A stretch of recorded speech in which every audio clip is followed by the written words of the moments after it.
ጤና ይስጥልን ተከበራችሁ የሬዲዮ ቤተሰቦችና አድማጮች የዕለቱን ዜናዎች እናሰማችኋለን። ዜናውን እናሰማችሁን ያብተማስፋና ታምርገናን ባለንበት ሰዓት አቆጣጠር የዛሬ ሚያዝያ 20 ቀን 2018 ዓ.ም ዜናዎችን ከማሰማታችን በፊት አርዕስተ ዜናውን እናስቀድማለን። የተጠናከረ የፋኖ ወታደራዊ እንቅስቃሴና ያገዛዙ ሐሰተኛ መግለጫ ውጥረቱና የትግራይ ፖለቲካ ህገወጥ እገታና ጋዜጠኛው መለቀቅ የጠቅላይ ሚኒስትሩ ዲስኩርና ወቀሳ የኮሬ ነገኛና 120 አንድነትና የተጨማሪ መረጃ ማጋለጥ የተንሳፈፉት ጀነራል የትራምፕ ምስል በፓስፖርት የመሬት ውሳኔ የሚሉና ሌሎችም ወቅታዊ ዜናዎች ያሉን ዝርዝሩን እንሆ።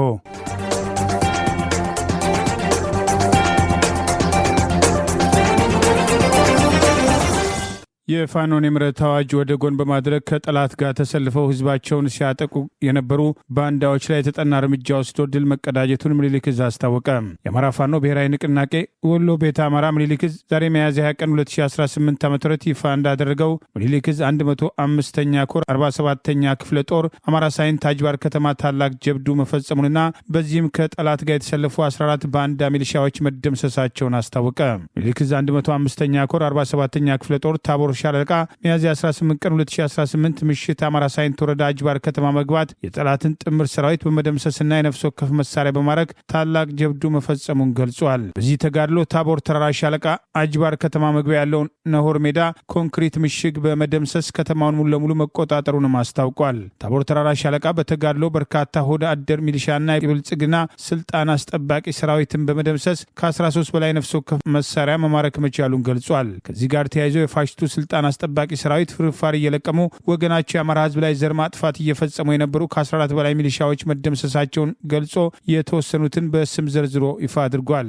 ከነዚህ መካከል አጅባር ከተማ 03 ቀበሌ የነበረው ሚሊሻው ባለማያሌው፣ በዚሁ ከተማ 011 ቀበሌ ከጠላት ጋር በሚሊሻነት የተሰለፈው ሚሊሻ አለሙ እንዳለ፣ 01 ቀበሌ ሚሊሻ ሰይድ አድማሱ፣ 03 ቀበሌ ሚሊሻ መላኩ አበበ፣ 028 ቀበሌ ሚሊሻ ሽመልስ ጌቱ ጨምሮ ሌሎች ለጊዜው በስም ያልታወቁ 9 ሚሊሻዎችን ጨምሮ አጠቃላይ 14 ወዳደር ሚሊሻዎች መደምሰሱን በዝርዝር ባወጣው መረጃ አስታውቋል። ከዚህ በተጨማሪ አገዛዙ ስልጣን አስጠባቂ መከላከያና አድማ ብተና ጠቅላላ ከ28 በላይ የሚሆኑ በታቦር ተራራ ሻለቃ መደምሰሳቸውን ይኸው መረጃ ጠቅሷል። ይህ በእንዲህ እንዳለ ትላንትና በጥምረት ምኒልክ ዕዝና ቴዎድሮስ ዕዝ አሃዶች በምስራቅ ጎጃም በወሰዱት ወታደራዊ እርምጃ ከፍተኛ ድል ማስመዝገባቸውን ዛሬ በተጨማሪ የወጣው መረጃ ገልጿል። ትላንት ሚያዝያ 19 ቀን 2018 ከሌሊቱ 11 ሰዓት በምስራቅ ጎጃም ድጎ ጽዮን፣ ፈለገ ብርሃን፣ ድቦና ሰኞ ገበያ ከተሞች የተጀመረው ውጊያ በድል በመገስገስ ላይ እንደሚገኝ ዛሬ ሚያዝያ 20 ቀን 2018 የወጣው መረጃ ገልጿል። የምኒልክ ዕዝ 105ኛ ኮር 45ኛው መብረቅ ክፍለ ጦርና 29ኛው ኢንጂነር ደሳለኝ ክፍለ ጦር ከቴዎድሮስ ዕዝ 201ኛ ኮር 74ኛ ክፍለ ጦርና ከቀድሞ አባይ ሸለቆ ብርጌድ ጋር በመቀናጀት የነብሴ ሳር ምድርን ሰኞ ገበያን የተቆጣጠረው ገና ንጋት ላይ እንደነበር ይኸው መረጃ ጠቅሷል። ድቦን በመቆጣጠር የዶማውን ምሽግ የሰበረችው 74ኛ ክፍለ ጦር ወደ መልጦ ለማርያም ከተማ በመገስገስ ጠላትን መረፍርፏን የጠቀሰው መረጃ ሁለቱ አሃዶች በቅንጅት በመሆን ባደረጉት የማጥቃት እርምጃ ከተማውን በመቆጣጠር ከ60 በላይ ጠላት ኃይል መደምሰሳቸውን፣ በዚህ ውጊያ ከ50 በላይ ክላሽንኮፕ መማረኩን የምኒልክ ዕዝ አሃድ አንድ ድሽቃ ከጠላት ሲረከብ የ74ኛ ክፍለ ጦር ደግሞ የድሽቃ ፈሙዙን ጨምሮ በርካታ የነፍስ ወከፍ መሳሪያ መማረክ መቻላቸውን፣ ሁለቱ አሃዶች የድሽቃ የብሬን የክላሽ ተተኳሾችን በማረክ ውጊያውን መቀጠላቸውን ዛሬ ሚያዝያ 20 ቀን 2018 ዓ.ም የንቅናቄ ህዝብ ግንኙነት መምሪያ አርበኛ አስረስ ማረዳምጤ ባወጣው ተጨማሪ መረጃ ገልጿል። ጠቅላይ ሚኒስትር አብይ አህመድም ከሁለት ሳምንታት በፊት የትግራይ ጊዜያዊ አስተዳደር ፕሬዝዳንት ሌተና ጀነራል ታደሰ ወረደን የስልጣን ጊዜ ለ1 ዓመት በተናጠል ማራዘማቸውን ተከትሎ በፕሪቶሪያው የሰላም ስምምነት ፈራሚ የነበረው ህዝባዊ ወያነ ሓርነት ትግራይ ህወሓት ሹመቱን እንደማይቀበለውና ከጦርነቱ በፊት የነበረውን መንግስት ለመመለስ መወሰኑን ተከትሎ ይህንኑም ተግባራዊ በማድረግ በዚህ ሳምንት ህዝባዊ ወያነ ሓርነት ትግራይ የትግራይ ክልል ፕሬዝዳንትን ሊመርጥ መሆኑን የሚያመላክቱ መረጃዎች ትግራይ በስፋት እየተሰራጩ ይገኛል። የጊዜ አስተዳደሩ ፕሬዝዳንት ሌተና ጀነራል ታደሰ ወረደ ሹመታቸው ከተራዘመ በኋላ ካቢኔያቸውን አለማቋቋማቸው ምክትላቸውን ጨምሮ የህወሓት ቁልፍ ሰዎች የተባሉትን ከቀድሞ ካቢኔ ማባረራቸውም ተሰምቷል። ዛሬም በትግራይ ክልል ያለው ስጋትና ፖለቲካ ውጥረት ያየለ መሆኑን እየተነገረ ሲሆን በ2012 ዓ.ም የነበረውን መንግስታዊ መዋቅርና ምክር ቤቶችን ለመመለስም ባለፉት 10 ቀናት ውስጥ ከድርጅቱ ማለትም ከህወሓት ስራ አስፈጻሚ ኮሚቴ ጀምሮ የማዕከላዊ ኮሚቴ፣ የዞን፣ የወረዳና የከተማ ምክር ቤቶችን ስብሰባ እያካሄዱ እንደሚገኝ ታውቋል። የጊዜያዊ አስተዳደሩ ፕሬዝዳንት ሌተና ጀነራል ታደሰ ወረደን የሚደግፉ በበኩላቸው የህዝባዊ ወያነ ሓርነት ትግራይ ህወሓት እርምጃም በትግራይ ላይ ሌላ ዙር ጦስ ይዞ እንደሚመጣ እየቀሰቀሱም ሲሆን የህወሓት መከራከሪያው የፕሪቶሪያው የሰላም ስምምነት በፌዴራል መንግስቱ ተጥሷል፣ እነ አቶ ጌታቸው ረዳን ጨምሮ የጠቅላይ ሚኒስትሩ አገዛዝ የህወሓትን አካሄድ ከፕሪቶሪያው ስምምነት ውጪ መሆኑን የጠቀሱ መከራከሪያዎችን ያቀርባሉ። በዚህም በ2012 የተደረገው ምርጫም በፕሪቶሪያው የሰላም ስምምነት የተሻረ በመሆኑ ህጋዊ አይደለም፣ ምርጫውና የምርጫ ውጤቱም ተግባራዊ የሚያደርግ ከሆነ ስለ ስምምነት አይወራም፣ ጦርነት አይቀሬ ነው የሚሉ ስጋቶችም እያየሉ መምጣታቸው ተስተውሏል። የህወሓት አመራሮች በበኩላቸው በየደረጃው ያሉ ካድሬዎችን፣ የቀድሞ ሚሊሻዎችን፣ በጡረታ የተሰናበቱ ወታደሮችን፣ የአርሶ አደሮች ማህበራትን እንደዚሁም የሴቶችና የወጣት ማህበራትን ስብሰባ በመጥራት ውሳኔውን የተመለከተ ማብራሪያ እየሰጡ ሲሆን ይህንን ተከትሎም የተለበላለቀ ስሜት በትግራይ ክልል ውስጥ እንደሚስተዋልም ተመልክቷል። ከትግራይ እንደሚወጡ መረጃዎች የህወሓት አካሄድም ዳግም ጦርነት ጎትቶ እንዳይመጣ መጀመሪያ ልዩነታችሁን እዚህም ጨርሱ የሚል አሸማጋይ ሐሳቦችም ከራሱም ከድርጅቱ ማለትም ከህወሓት ካድሬዎች ጭምር እየተነሳ እንደሆነም ታውቋል። ህወሓት ከቀናት በኋላ በሚያዝያ 23 2018 ዓ.ም የክልልና ምክር ቤት ስብሰባ እንደሚያካሄድና አዲስ ፕሬዝዳንት ለመምረጥ ዝግጁ መሆኑን በስፋት እየተወራም ሲሆን ለክልሉ ፕሬዝዳንትነት ይመረጣሉም ተብሎ ሰፊ ግምት የተሰጣቸው የድርጅቱ ሊቀመንበር ዶክተር ደብረጽዮን ገብረሚካኤል መሆናቸውም ከፍተኛ ግምትም ተሰጥቷል። ዶክተር ደብረጽዮን ካልሆኑ ከጊዜያዊ አስተዳደሩ ምክትል ፕሬዝዳንት ከቀናት በፊትም ከስልጣን የተነሱትም የህወሓቱ ምክትል ሊቀመንበር አቶ አማኑኤል አሰፋም ሊሆኑ ይችላሉም ተብሏል። ከህወሓት ደጋፊዎች መካከል በተለይ ከሁለቱም ሰዎች ውጪ አዲስ ፊት ያላቸውና በፕሪቶሪያው የሰላም ድርድር ከአቶ ጌታቸው ረዳ ጋር የተሳተፉት ዶክተር ፍሳጽዮን ቢሆኑም ፍላጎት እንዳላቸው ግምት መኖሩን እነዚሁ መረጃዎችም እየገለጹ ናቸው። ህወሓት የሌተና ጀነራል ታደሰ ወረደ ሹመትን እንደማይቀበል ሌተና ጀነራል ታደሰ ወረደም በተቃርነው የህወሓትን እንቅስቃሴም እንደማይቀበሉ በሰሞንኛው የተናጠል መግለጫቸው ያሳወቁ ሲሆን የፌዴራል መንግስቱም አቋምናም ቀጣይ እርምጃዎች ለጊዜው በውል አልታወቁም።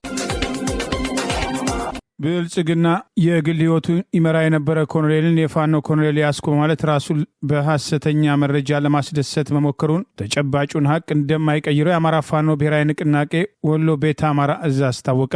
የአማራ ፋኖ ብሔራዊ ንቅናቄ ወሎ ቤተ አማራ እዝ ዛሬ ሚያዝያ 20 ቀን 2018 ዓ.ም ያገዛዙ ስልጣን አስጠባቂ ጦርና በአካባቢው ያሉ ካድሬዎች ኮሎኔል አለሙ ሞላ በቀድሞ ምስራቅ አማራ ፋኖ ይሁን በአሁኑ ምኒልክ እዝ ምንም አይነት ኃላፊነት የሌለውና ከ2016 ዓ.ም ክረምት ጀምሮ ትግሉ ላይም ያልነበረ ሲሆን ሀብሩ ወረዳ ጊራና ዙሪያ ልዩ ስሙ ጎራርባ የተባለ ቦታ ላይ ትዳር መስርቶ ወልዶ እየኖረ ቢሆንም አገዛዙ ዛሬ ፋኖን ኮሎኔል ማርከናል በማለት በአንድ በኩል የሀብሩ ወረዳ ኮሚኒኬሽን በሌላ በኩል መከላከያ የተባለው የአብይ አገዛዝ ስልጣን አስጠባቂ ጦር በየበኩሉ ማርከናል በሚል ያወጣው እርስ በርስ የተምታታ መግለጫ ፋኖን እንደማይወክል እዙ አስታውቋል። መሬት ላይ ያለው እውነታ ኮሎኔሉ ከብልጽግና መከላከያ ሰራዊትም ይሁን ከፋኖ ነጻ ሆኖ የግል ህይወቱን እየኖረ ባለበት ሁኔታ ለፖለቲካና ለፕሮፓጋንዳ ፍጆታ ለማዋል ሲባል ከእውነት የራቀ ነገር ማሰራጨቱ ከብልጽግና አገዛዝ የሚጠበቅና ከተለመደ ህዝብን የማደናገር ተግባር የተለየ አይደለም በማለት የአማራ ፋኖ ብሔራዊ ንቅናቄ ወሎ ቤተ አማራ ምኒልክ እዝ ዛሬ ሚያዝያ 20 ቀን 2018 ባወጣው በዚሁ መረጃ ገልጿል።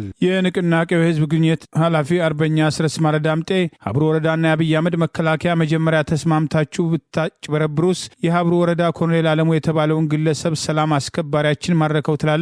ጀነራል ዘውዱ ሰጣርጌ ደግሞ እኔ ማረኩ እያለ ነው። ለማንኛውም በብአዴን ሚሊሻም ሆነ በአብይ አህመድ ሰራዊት የሚማረክ ፋኖ ኮሎኔል የለም። እንደለመዳችሁት ራሳችሁን በስክሪፕት አስደስቱና መስኪኑ ግለሰብ ኑሮውን ይምራበት በማለት ያሰራጩትን ሐሰተኛ መረጃ በተመለከተ ዋቢ በማድረግ አስተያየቱን አስፍረዋል። ፋኖ በተለያዩ ግንባሮች ካገዛዙ ስልጣን አስጠባቂ ጦር ጋር እያደረገ ያለውን ውጊያ ተከትሎ ከመደምሰስ አልፎ ያገዛዙን ኮሎኔሎች ጭምር በተለያዩ ጊዜያት ሲማርክ የቆየ ሲሆን ከጊዜ ወደ ጊዜ የስልጣን አስጠባቂው ሰራዊት ጥያቄ ያነሳ መምጣት ለእርስ በርስ ጦርነት አልሰለጠንም፣ ህይወታችንን አላግባብ አናጣም የሚሉ ጥያቄዎች እያደጉ መምጣትና ለፋኖ በየጊዜው እጃቸውን መስጠት በአገዛዙ ላይ እየፈጠረ ያለው ጫና የዛሬውን የማረክነውን ድራማ የአገዛዙ ወታደራዊ አዛዦች ለመፍጠር መገደዳቸውን ዜናውን ተከትሎ አስተያየቶች ሲሰጡ አስተውለናል።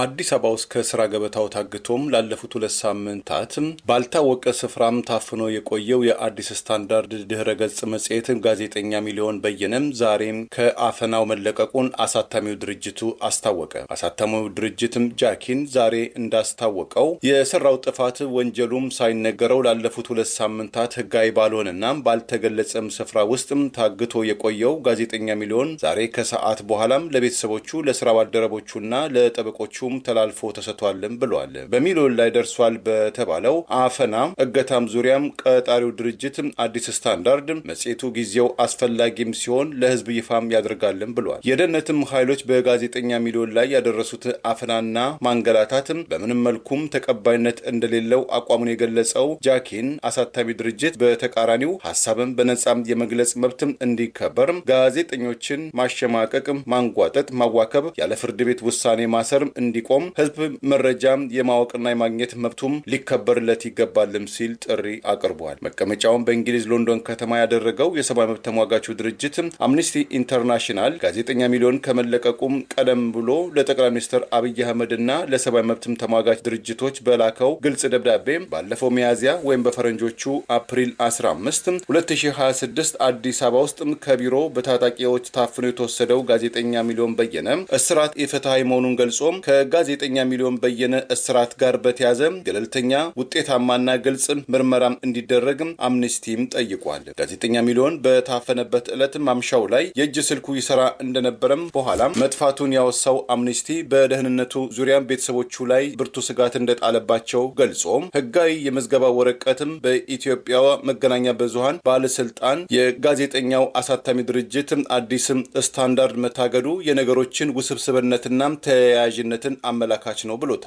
ጋዜጠኛው ሚሊዮን ከቢሮ ታፍኖ ሲወሰድ በሚያሳየው ተንቀሳቃሽ ምስል ሲሲቲቪ 3 ሲቪል ልብስ የለበሱ ኮፍያና ጭንብል ያጠለቁ ወንዶች ከቢሮ ውስጥ አስገድደው ሲወስዱት የሚያሳየውን መረጃ ወይም ማስረጃ የአዲስ አበባና የፌዴራል ፖሊስ ኮሚሽኖች አፋኞቹ የኛ አባላት አይደሉም የሚል አነጋጋሪ አስተያየት መስጠታቸው አይዘነጋም። በኢትዮጵያ ውስጥ ከቅርብ ጊዜያት ወዲህ ጭንብል ያጠለቁም ሰዎች ጋዜጠኞችን ከመኖሪያ ቤታቸው አሊያም ከቢሮቸው ያፈኑ ባልታወቀ ስፍራዎች ለበርካታ ቀናት የማቆየት እርምጃም በኢትዮጵያ ውስጥ ሀሳብን በነጻ የመግለጽ መብት ላይ አሉታዊ ተጽዕኖ እንዳለው አምነስቲ በደብዳቤው ላይ ስጋቱን አጋርቷል።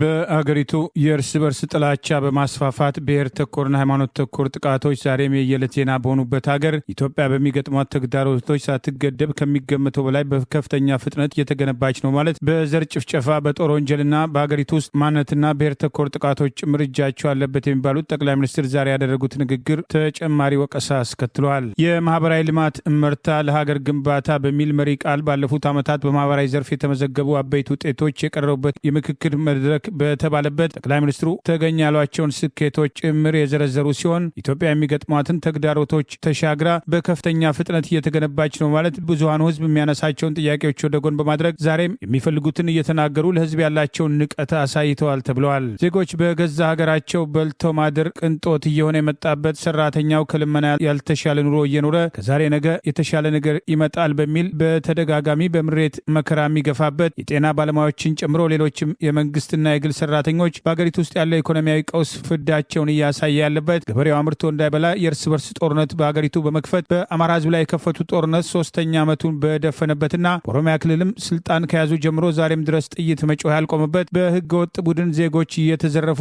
እየታገቱ ገንዘብ የሚጠየቅበት፣ የሚገደሉና የሚጣሉበት፣ ከቦታ ቦታ መንቀሳቀስ አስቸጋሪ የሆነበትን ሁኔታ ወደ ጎን በማድረግ ጥቂት ብልጭልጭ ፕሮጀክቶቻቸውን መሰረት አድርጎ የሚሰጧቸው ገለጻዎች የአገሪቱን ስዕል የማያሳይና ይልቁኑ እንደተለመደው ጨፍኑ ላሞኛችሁ አይነት የእብሪት ንግግር ነው የሚሉት ትችቶችም ተከትለው ቀርበዋል። ንጹሐን እየተጨፈጨፉ ችግኝ እንተክላለን፣ ቢያንስ ለአስከሬናቸው ጥላ ይሆናል። ንጹሐን እየተጨፈጨፉ ስንዴ ኤክስፖርት እናደርጋለን፣ ስንዴ ኤክስፖርት ማድረግ ሳንችል ነው የተሳካልን በማለት የዜጎችን መጨፍጨፍ ከጉዳይ እንደማይጥፉ የተናገሩት ጠቅላይ ሚኒስትር አብይ አህመድ በተግባር ስልጣን ላይ እስካሉ ድረስ እያደረጉት ያለው በአገሪቱ ላይ በቀውስ ላይ ቀውስ በመፈልፈል ስልጣናቸውን ለማስቀጠል እያደረጉ ካለው እንቅስቃሴ ጎን ለጎን በህዝቡ ላይ ለመሳለቅ እንዲህ አይነት መድረኮችን መድረኮችን በማዘጋጀት ማህበራዊ እመርታ ለሀገር ግንባታ በሚል እያደረጉ ያለው ቅስቀሳ በአገሪቱ ያለውን ተጨባጭ ሁኔታ የማያሳይና እሳቸውና ካድሬዎቻቸው በፈጠሩት ዓለም ላይ እየኖሩ ስልጣናቸውን ለማስቀጠል የሚያደርጉት እንቅስቃሴ አካልና ባዶ ኳኳታ መሆኑ በቅሬታ መነሳት ጀምረዋል። በአገሪቱ ለጦርነት እየወጣ ያለው ወጪና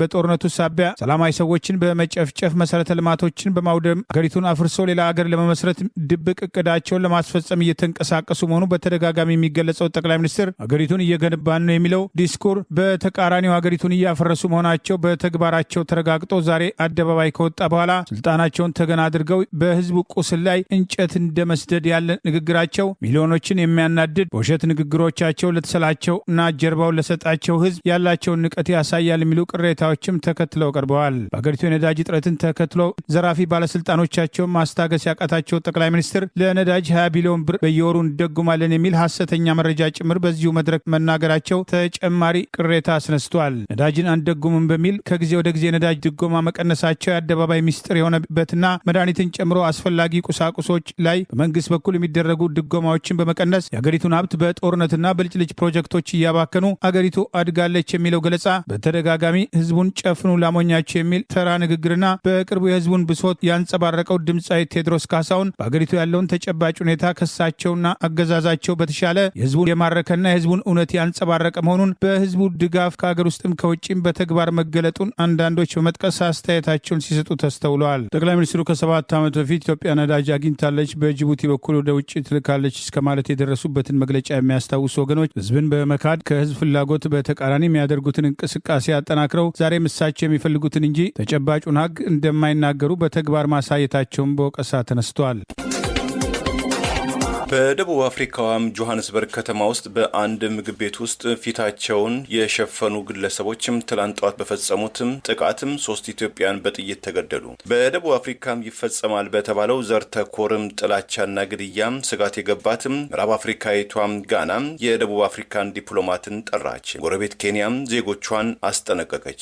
ማክዶናልድ በተባለ የፈጣን ምግቦች መሸጫ ውስጥም ቁርስ በመመገብ ላይ ሳሉ የተገደሉ ስደተኞችም የሱቅ ባለቤትም እንደሆኑ አገሪቱ የዜና ምንጮችም ዘግበዋል። ሌሎችም 2 ናይጄሪያውያንም በዕለቱ በጥቃትም ተገድለዋልም ብለዋል። ፖሊስ ጉዳዩን እያመረመረ እንደሆነም የጠቀሱት ምንጮችም የግድያው ምክንያት ለጊዜው እንዳልታወቀም ተመልክቷል። ኢትዮጵያኑ ጥቃት የተፈጸመባቸው ጸረ መጤ አስተሳሰብ አራማጅ የሆኑ ደቡብ አፍሪካውያን በስደተኞች ላይ ያነጣጠረ ተቃውሞ የሚያሰሙበትን የሰልፍ ጥሪ በሚያደርጉበት ወቅት መሆኑም ተገልጿል። ኢትዮጵያን የሰዎች ዝውውርና ህገወጥ ፍልሰትን በጋራ ለመከላከል የሚያስችል ረቂቅ የመግባቢያ ሰነድ ከሞዛምቢክ መንግስት ያቀረበች ቢሆንም የኢትዮጵያ መንግስት ከፍተኛ ባለስልጣናት የሰዎች ዝውውርን በመግታትም ለፍልሰተኞች ለሰው ዝውውር ሰለባዎችም ጥብቅናም ድጋፍ በማድረግ የሰዎች ዝውውር ሰለባዎችን ወደ አገራቸው በመመለስ እንደዚሁም በፍልሰት በሰዎች ዝውውር ላይ የመረጃ ልውውጥ በማድረግ ዙሪያም ትላንት ከሞዛምቢክ ከፍተኛ ልዑክ ቡድን ጋር አዲስ አበባ ውስጥ መምከራቸውም ታውቋል። ይህ በዚህ እንዳለ በደቡብ አፍሪካ የሚኖሩ ኬንያውያን፣ ጋናውያንና ናይጄሪያውያን ከዘረኝነት ጋር በተያያዘም ጥቃትም እንዳይፈጸምባቸው ጥንቃቄ እንዲያደርጉ የአገራቱ መንግስታትና የዲያስፖራ ማህበረሰብ እያስጠነቀቁ ይገኛል። የኬንያው ዲያስፖራ ማህበረሰብ ሰሞኑን ባወጣው መግለጫ እስከ አሁን ድረስም በዜጎቹ ላይ ቀጥተኛ ጥቃት ባይደርስም በደቡብ አፍሪካ የዘረኝነቱ አባዜ በመካረሩም ከትላንት በስቲያም እስከ ነገ ድረስ የተለያዩ ሰላማዊ ሰልፎችም ስለሚካሄዱ ኬንያን ጥንቃቄ እንዲያደርጉ ሲል አስጠንቅቋል። ምዕራብ አፍሪካዊቷም ጋናም እንዲሁ በዜጎቿ ላይ በስሌት የተደረገ ያለችው ማስፈራሪያና ዛቻም የተነሳም በጋና የሚገኙ የደቡብ አፍሪካ ከፍተኛ ባለስልጣን ለማብራሪያም ከጋና የውጭ ጉዳይ ሚኒስትር እንዲቀርቡም ጥሪ ተደርጎላቸዋል። ናይጄሪያም እንደዚሁ በደቡብ አፍሪካ በሚገኙ ዜጎቿ ላይ ጥንቃቄ እንዲያደርጉ ስትል በቅርቡም አሳስባለች። በኦሮሚያ ክልል እየተፈጸሙ ያሉ የአፈናና ዝርፊያዎችን በተመለከተ ስሙ የሚነሳው በህገ ወጥ መንገድ የተቋቋመው 120 በቀጥታ በአብይ አህመድ የተቋቋመና እንደ ኮሬ ነገኛ ሁሉ ህገ ወጥ ተግባራትን በመፈጸም በመሬት ንግድ ላይ በህገ ወጥ ድብደባ፣ አፈናና ዝርፊያ ላይ የተሰማራና በህግ የማይጠየቅ ከመንግስት ጎን ለጎን የተደራጀ በአብይ አህመድ እውቅና የሚንቀሳቀስና ከህግና ስርዓት በላይ መሆኑን የቀድሞ ኦሮሚያ ክልል ካቢኔ አባል ዶክተር ሚልኬሳ ሚዳጋ አጋለጠ። እነዚህ በተረኝነት ኦሮሞን ጭምር እያሰቃ እያሰቃዩ ያሉና በተለያዩ አገሪቱ አካባቢዎች በተለይም በአዲስ አበባና ሸገር ከተማ በመሬት ዝርፊያ በህገወጥ ተግባራት የደለቡ በተለያዩ ኦሮሚያ አካባቢዎች ተመሳሳይ ድርጊት የሚፈጽሙ በየክልሉ የነሱ ኤጀንቶች በአፈናና ዝርፊያ ውስጥ እንዲሰማሩ በማድረግ የኦሮሞ ህዝብ ጭምር ጠላት የሆኑ ተረኞችና ባለጊዜዎች መሆናቸውን ገለጸ። ዶክተር ሚልጌሳ ሚዳጋ የቀድሞ የኦሮሚያ ክልል ካቢኔ አባል ከሆርን ኮንቨርሴሽን ጋር መተዋይ የተባለ የሚጠራው የማፊያ ቡድን ሰሞኑን በተከታታይ የሚወጡ መረጃዎች በኦሮሚያ ክልል የሚፈጽማቸው ህገወጥ ግድያዎች፣ አፈናዎች፣ ዝርፊያዎች የግለሰቦችን ንብረት ህንፃና መሬት የሚዘርፍበት በህግ የማይጠየቅበት የቡድኑ አባላት በቀጥታ አብይ አህመድ ስልጣን ላይ በወጣ ማግስት በአምቦ ያቋቋመውና በአምቦና አካባቢው ጭምር ከፍተኛ ሰብአዊ መብት ጥሰት የፈጸመ ዛሬም ይህንኑ አጠናክሮ የቀጠለ መሆኑን በዝርዝር ገልጸዋል። ስናይ ባለጊዜ እና 120 አይነክ የማፊያ ቡድኖች በሁሉም ዋና ዋና የጸጥታና የማይታዩ ህቡ አደጃጀቶች የሚመራ የአብይ ስርዓት የሁሉም ኢትዮጵያውያን ጠላት ናቸው። እነኚህ ናቸው ኦሮሞን እየጨፈጨፉ ያሉት፣ እያሰቃዩ ያሉት። እነኚህ ናቸው አማራ ክልል ላይ ግፍ እየፈጸሙ ያሉት። እነኚህ ናቸው ትግራይን የዘረፉት፣ ጦርነቱን የመሩት።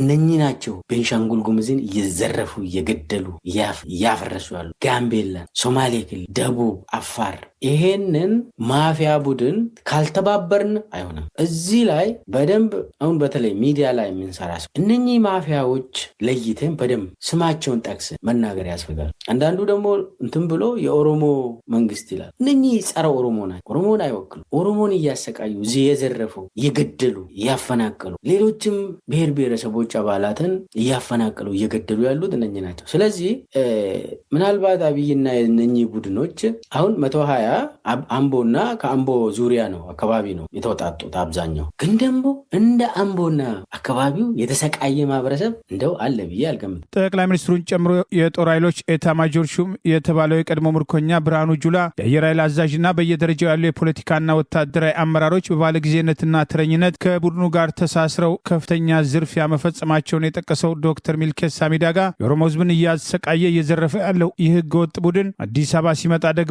የኦሮሞ ተወካይ አድርጎ ራሱን ለመንቀሳቀስ ይሞክራል በማለት በቡድኑ የተፈጸሙ ዝርዝር ጭፍጨፋዎችን፣ ጥቃቶችንና ዝርፊያዎችን የተወሰኑትን በምሳሌነት ጠቅሷል። የኦሮሚያ ክልል የወቅቱ ምክትል ኮሚሽነር የሆነው ደረጀ ባይሳ ቀደም ሲል አብይ አህመድ ስልጣን ላይ በወጣ ማግስት በቡራዩ የጋሞ ብሔር ተወላጆች ላይ አነጣጥሮ የተፈጸመውን ጭፍጨፋ የቡራዩ ፖሊስ አዛዥ ሆኖ የመራ ያስፈጸመ፣ ወደ ጉጂ እንዲዛወር ተደርጎ ከ800 ሺህ በላይ የሚሆኑ ጉጂዎችን በማፈናቀል የብሔሩ አባላት የሆኑ ፖሊሶች ሳይቀር በመግደል የተሳተፈና እሱም ሆነ ሌሎቹ የ120ና የኮሬ ነገኛ አባላትና አመራሮች ካደራጁት የማፊያ ቡድን ጋር በጥቅም የተሳሰሩ፣ በዝርፊያ የተጋመዱ፣ አንድም የህግ ተጠያቂነት የሌለባቸውና ሰዎችን ዜጎችን ማፈን፣ መሰወር፣ ባንካቸው ውስጥ ያለ ገንዘብ መዝረፍ፣ ንብረታቸውን ማዛወር በተደጋጋሚ ሲፈጽሙት የነበረ ተግባርና ዛሬም የሚፈጽሙት መሆኑን የትግራይ ተወላጆችን ጦርነት ሽፋን በማድረግ ንብረታቸውን በመዝረፍ የግል ቤት ጭምር በመቀማት የአማራ ብሔር ተወላጆችን በፋኖ ስም ተመሳሳይ እርምጃ በመውሰድ የሚቃወሟቸውን የኦሮሞ ብሔር ተወላጆችንም ሸኔ በማለት ስም እየለጠፉ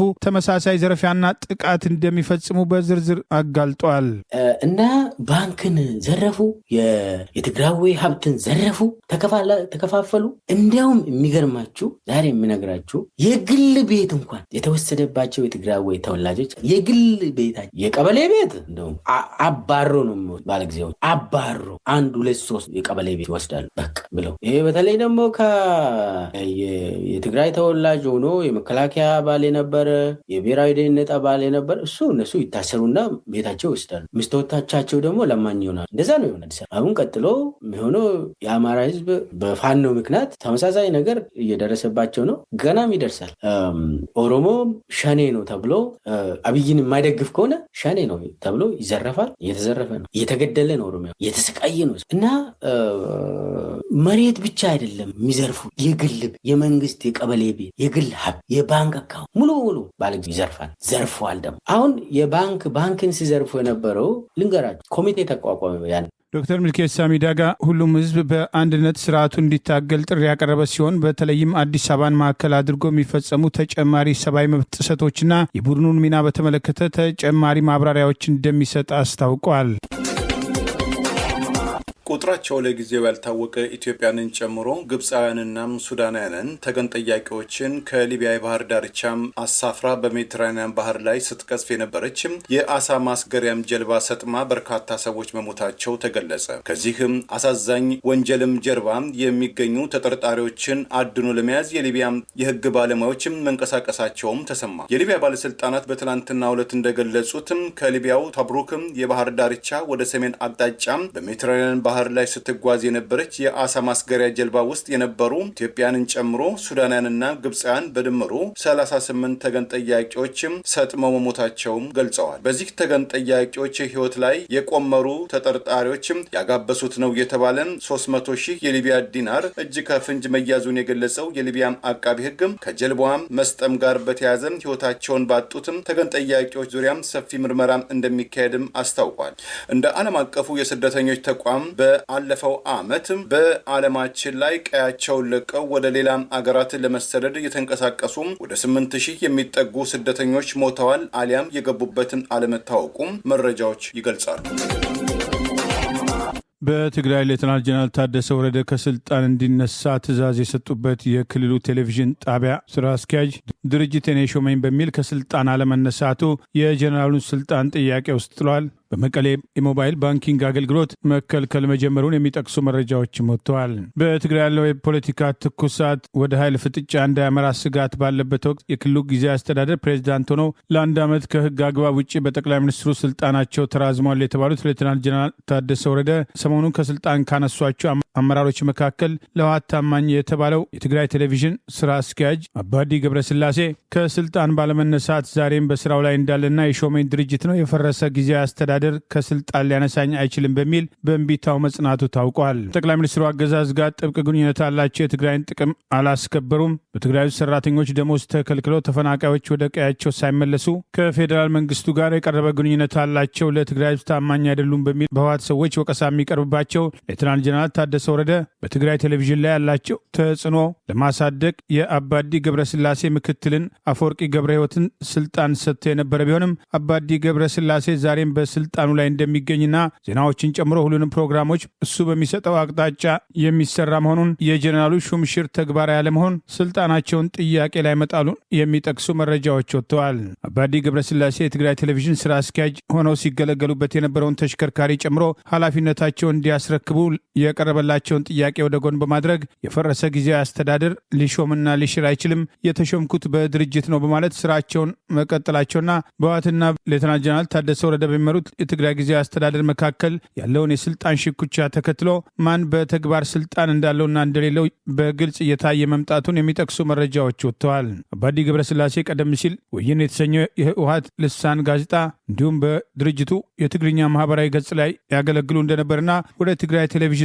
ድምፀ ወያኔ የተዛወሩት ለህወሓት አመራሮች ባላቸው ታማኝነት መሆኑን የሚጠቅሱ መረጃዎችም ወጥተዋል። ትግራይን እመራለሁ የሚሉት ሌተናል ጀነራል ታደሰ ወረደ ከስልጣን ለማንሳት የትግራይ ቴሌቪዥን አመራርን አስታከው የሰጡት ትዕዛዝ ተግባራዊ ያለመሆን፣ ሌላውስ የጸጥታ ተቋም ታዟቸው በህወሓት በኩል ያለባቸውን ጫና በቀላሉ መመከት ይችላሉ የሚል ጥያቄ የተነሳ ሲሆን ጀነራሉ ከቀናት በኋላ ከስልጣን ተነስተው ወደ አዲስ አበባ እንደሚሄዱ ሰፊ ግምት ያላቸው አስተያየቶች መሰጠት ጀምረዋል። ይህ በእንዲህ እንዳለ በመቀሌ የቀዳማዊ ወያኔ ክፍለ ከተማ ማዘጋጃ ቤት የሞባይል ባንክ ክፍያ ማገዱን የሚጠቅሱ መረጃዎች ወጥተዋል። የማዘጋጃ ቤቱ ከተማ ልማት ጽሕፈት ቤት ማንኛውም አይነት የማዘጋጃ ቤት አገልግሎት ክፍያ በሞባይል ባንክ መፈጸም እንደማይቻል ያስታወቀ ሲሆን ይፋ ባደረገው ማስታወቂያ እንደገለጸው ደንበኞች ለማዘጋጃ ቤት አገልግሎቶች የሚከፍሉት ገቢ በሞባይል ባንክ መፈጸም መከልከሉን ጠቅሷል። ተገልጋዮችንን አውቀው ከሞባይል ባንክ አጠቃቀም እንዲቆጠቡ በደብዳቤ ያሳሰበ ሲሆን ውሳኔውን በጥብቅ ተግባራዊ እንደሚሆን ገልጿል። በትግራይ ያለው የፖለቲካ ትኩሳት በተለይም ጊዜያዊ አስተዳደር ፕሬዚዳንቱ ሌተናል ጀነራል ታደሰ ወረደ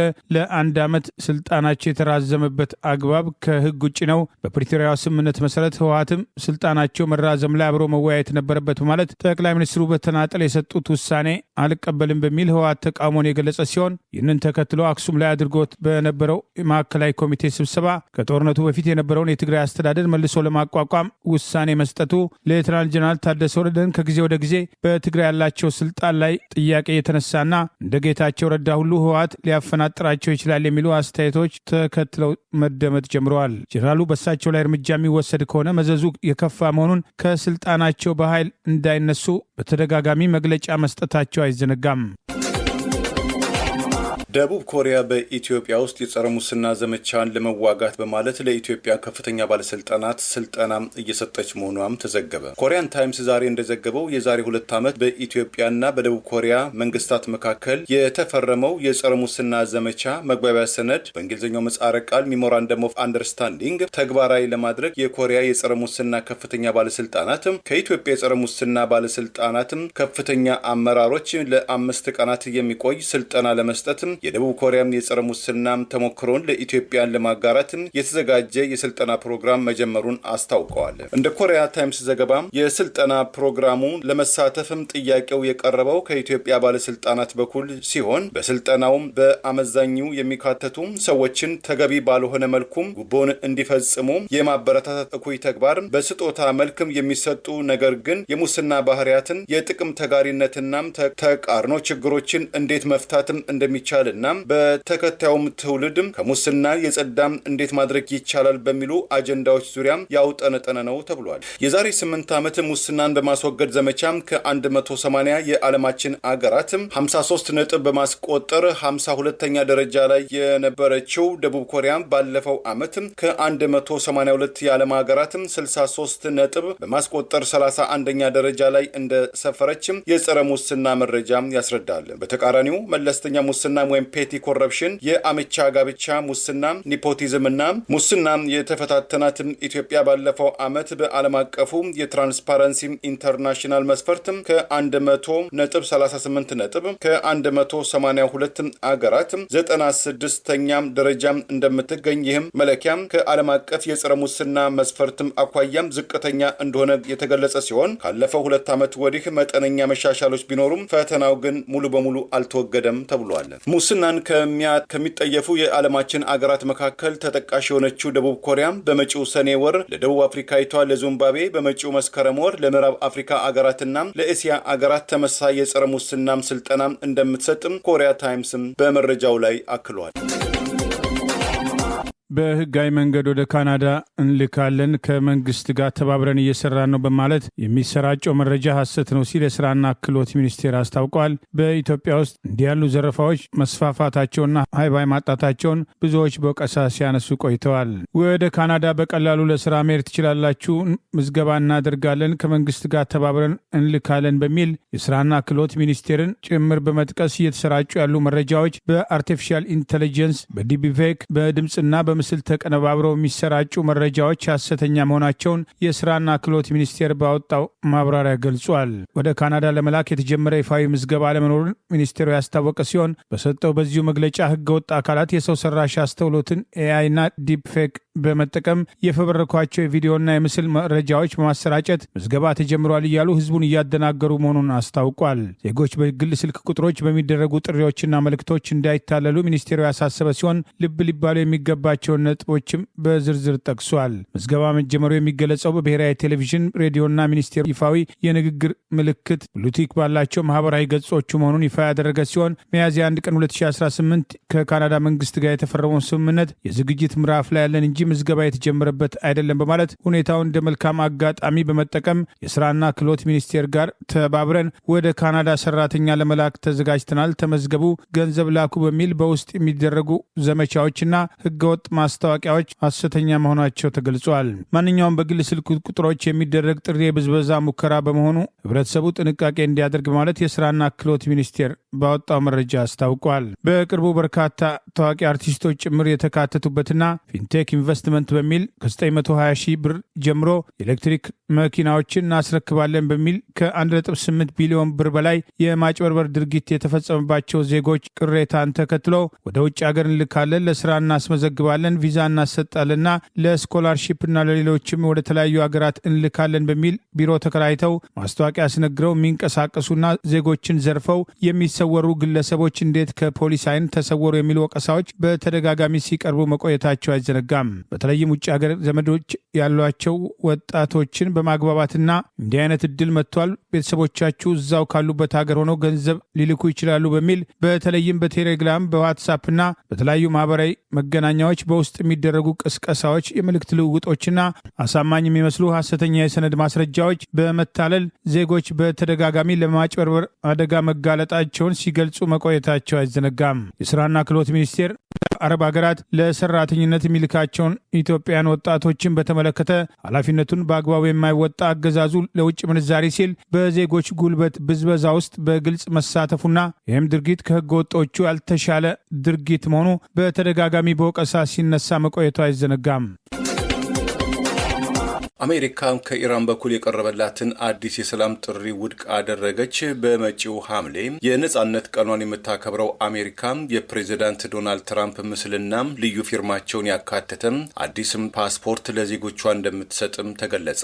የአሜሪካ መንግስትም ኢራን ጦርነቱን ለማቆምና ወሳኝ የሆነውን የሆርሙዝ የባህረ ሰርጥም መልሶ ለመክፈትም ያቀረበችውን አዲስ የሰላም ጥሪ ውድቅ ማድረጉን አስታወቀ። ኢራን ያቀረበችው ጥያቄም የኒውክሌር ድርድሩን ለሌላ ጊዜ አቆይ አሁን ያለውን ወታደራዊ ግጭትና የባህር ላይ እገዳ እናንሳ የሚል ቢሆንም የፕሬዝዳንት ዶናልድ ትራምፕ አስተዳደር ግን የኒውክሌር ጉዳይ ሳይፈታም ስምምነት ላይ እንደማይደረስም አቋሙን ገልጿል። የውጭ ጉዳይ ሚኒስትሩ ማርኮ ሩቢዮ ኢራን የኒውክሌር መሳሪያ እንዳታመርት ዋስትና የሚሰጥ ስምምነት ካልተደረሰ ድረስ በዋሽንግተንና በቴሄራን መካከል ያለው ተቃርኖ በቀላሉ እንደማይፈታም ገልጸው አሜሪካ በኢራን ላይ የጣለችውን የባህር ላይ እገዳም እንደማታነሳም አስታውቀዋል። ይህንን ውጥረት ተከትሎ በዓለም አቀፍ ደረጃ የነዳጅ ዋጋም ከፍተኛ ንረት ያሳየም ሲሆን በአሜሪካ የነዳጅ አማካኝ ዋጋም በአንድ ጋሎን $4 ከ18 ሳንቲም በሚደርስበት በአዲስ ክብረ ወሰን ሊያስመዘግብ መሆኑም ታውቋል። የዓለም አቀፍ የነዳጅ ዋጋም መለኪያ የሆነው ብሬንት ድፍድፍ ነዳጅ በአንድ በርሜል $111 እየተሸጠ እንደሆነም አስታውቋል። በሌላ ተመሳሳይ ዜናም ከእንግሊዝ አገዛዝ ነጻም ከሆነች 250ኛ ዓመቷን በመጪው ሐምሌ ወይም በፈረንጆቹ ጁላይ 4 2026 የምታከብረው አሜሪካ ይህንኑ ታላቅ ክብረ በዓልን ምክንያት በማድረግ አዲስ የአሜሪካ ፓስፖርት የሚያወጡ ውስን አሜሪካውያን ዜጎች በፓስፖርታቸው ላይ የፕሬዝዳንት ዶናልድ ትራምፕ ምስልና ልዩ ፊርማቸውን ያካተተ ሰነድም እንደሚሰጣቸው ተገልጿል። ለፕሬዝዳንቱ ውግንና አለው የተባለው ፎክስም ቴሌቪዥን እንደዘገበው በአዲሱ የአሜሪካ ፓስፖርት ላይ አሜሪካ ከእንግሊዝ ቀኝ አገዛዝ ነጻ ያወጣችበትን አቋም በእንግሊዝኛው ዲክላሬሽን ኦፍ ኢንዲፐንደንሲ የአሜሪካም ሰንደቅ ዓላማ፣ የፕሬዝዳንት ዶናልድ ትራምፕ ወርቃማ ፊርማ፣ የፕሬዝዳንት ትራምፕ እና የአሜሪካ መስራች አባቶች ወይም ፋውንዲንግ ፋዘርስ ምስል ይካተትበታልም ተብሏል። የተባበሩት አረብ ኤሚሬትም 60 ዓመታት ለሚጠጋ ጊዜም አባል ሆና ከቆየችበትም ዋነኛ የነዳጅ አምራቾች ሀገራት ቡድን ከሆነው ኦፔክና ኦፔክ ፕላስ በሚቀጥለው ወር እንደምትለቅ አስታወቀች። የነዳጅ ምርትም አቅሟን በቅርቡ ያሳደገችው ኤሚሬት ይህን ውሳኔ እያደረገች የመጣውን ዓለም አቀፍ የኃይል ፍላጎት በረጅም ጊዜም ለማዳረስም እንደሚያግዛት ገልጻለች። የተባበሩት አረብ ኤሚሬት ከአባልነት መውጣቷም ለቡድኑ ትልቅ ኪሳራ ነውም ተብሏል። አንድ ባለሙያ ውሳኔውን ኦፔክም የፍጻሜ መጀመሪያው ጉዞ ሲሉም ገልጸውታል። የባረሰላጤው ሀገር የኢነርጂ ሚኒስትር በቡድኑ ግዴታዎችም ስር የማይንቀሳቀስ አገር መሆኑን ብዙ አማራጮችን መከተል እንደሚያስችልም የተናገሩ ሲሆን ኦፔክ በፈረንጆቹ አቆጣጠር በ1960 የተመሰረተ ኢራን፣ ኢራቅ፣ ኩዌት፣ ሳውዲ አረቢያና ቬንዙዌላን በአባልነት ያካተተ ነበረ። የተቋመበት ዋነኛ ዓላማም አባል ሀገራቱ የማይስተጓጎል ገቢ እንዲያገኙ የምርትም ቅንጅትን ማሳለጥ እንደሆነ ይታወሳል። በዓመታት ውስጥ የቡድኑ አባላት አገራትም ቁጥር የተለዋወጠ ሲሆን ከአምስቱ መስራች አገራት በተጨማሪ አልጄሪያ፣ ኢኳቶሪያል ጊኒ፣ ጋቦን፣ ሊቢያ፣ ናይጄሪያና ሪፐብሊክ ኦፍ ኮንጎን ማካተቱ መረጃዎች ይገልጻሉ። ሶስተኛዋ ግዙፍ የነዳጅ አምራች ሀገር የሆነችው የተባበሩት አረብ ኤሚሬት በሳውዲ አረቢያ ይዘወራል ከተባለው ኦፔክ ለመውጣት መወሰኗ በመካከለኛው ምስራቅ በሚካሄደው ጦርነት ሳቢያ ኢራን በምትወስዳቸው አጠፋዊ ጥቃቶች ምክንያትም በዓለም የነዳጅ ምርትና አቅርቦትም ታሪክ ውስጥ ከፍተኛ በተባለ መዋዠቅም በተከሰተበት በዚህ ወቅት መሆኑ ብዙዎችን ከስጋት ውስጥም ከቷቸዋል። ከብሔራዊ ደህንነትና ፍላጎት ጋር በማለትም ከኦፔክ ለመውጣት የወሰነችው የተባበሩት አረብ ኤሚሬት በቀን ከ3.4 ሚሊዮን በርሜል የምታመርተውን የነዳጅ ምርቷን በቀጣዩ ዓመትም እንደ ፈረንጆቹ አቆጣጠር በ2027 ወደ 5 ሚሊዮን በርሜል ከፍ ለማድረግ ፍላጎት እንዳላትም አስታውቃለች። ቃታር እንዲሁም በፈረንጆቹ አቆጣጠር በ2019 ተመሳሳይ ከኦፔክ አባልነት የመውጣት ለማውጣትም እርምጃ መውሰዷም ታወሳል። ለዛሬ ያሉን ዜናዎች እነዚህ ናቸው። ዜና ውስጥ አደምጡ ለቆያቸው የህብር ሬዲዮ ቤተሰቦችና አድማጮች ምስጋናችን ይድረሳችሁ። የህብር ሬዲዮ ኦፊሻል ዩቲዩብ ቻናላችንን ሰብስክራይብ ያላደረጋችሁ ሰብስክራይብ በማድረግ በተጨማሪም የደውል ምልክቱን በመጫን የህብር ሬዲዮ ቤተሰብ እንድትቀላቀሉ በአክብሮት እንጋብዛለን። እንደ ወትሮ ሁሉ የህብር ሬዲዮ ቤተሰቦች ፕሮግራሞቻችንን ላይክ በማድረግ ሼር በማድረግ አስተያየቶቻችሁን በመስጠት አብሮነታችሁን እንድትገልጹ በአክብሮት እንጠይቃለን። ከቻናላችን በተጨማሪ ወደ ኢትዮጵያ በአማራ ሳት ታገኙናላችሁ። ስታደምጡን ለቆያችሁ በድጋሚ እናመሰግናለን። ጤና ይስጥልን። ቸር እንቆይ።